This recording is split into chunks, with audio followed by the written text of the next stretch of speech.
Bonjour. Pour pouvoir jouer la 4-3-3, chose très intéressante, c'est le choix de vos joueurs en fonction de leurs capacités et de bien connaître le profil de chacun d'eux.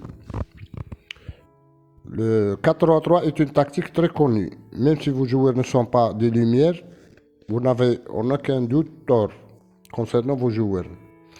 Il suffit d'adapter ce système nettement au rôle pour chaque joueur et vous verrez que ça va marcher très bien.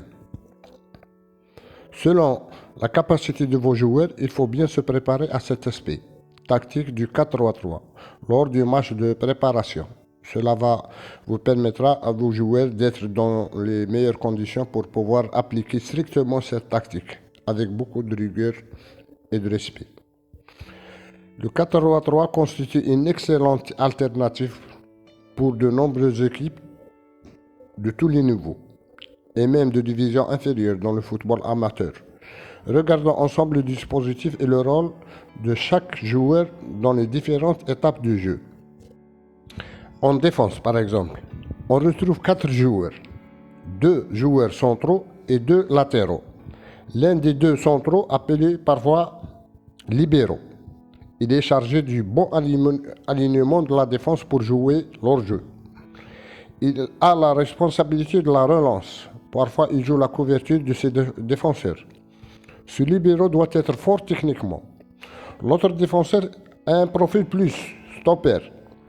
Celui-ci doit être fort physiquement, capable de mettre l'impact dans ses interventions et coupe les balles. Profil des 2 latéraux nécessite d'avoir de très bons techniciens et beaucoup d'intelligence et rapidité, et surtout toujours disposé à replier en défense dès la perte du ballon pour pouvoir empêcher les attaquants adverses sur le côté.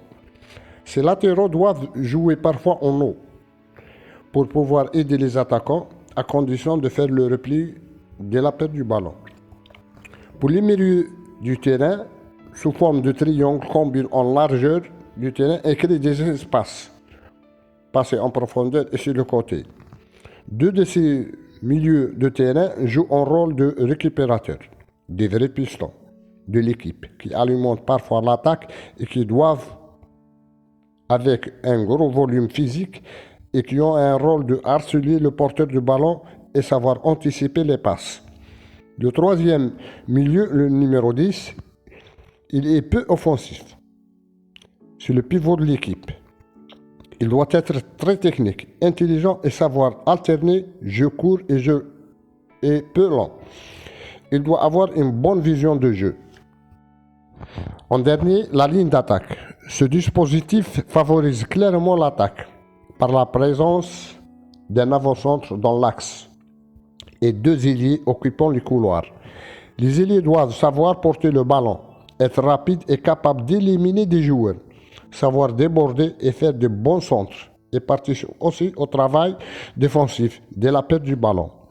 L'avant-centre axial au point de fixation par les ailiers, toujours dans l'axe du terrain, se prépare au jeu de tête et le bon démarquage dans la surface de réparation. Et si ceci n'aboutira à aucun résultat, ou en quelque sorte vous gagnerez difficilement, mettez l'index à la ligne d'attaque et revoir le profil de vos attaquants.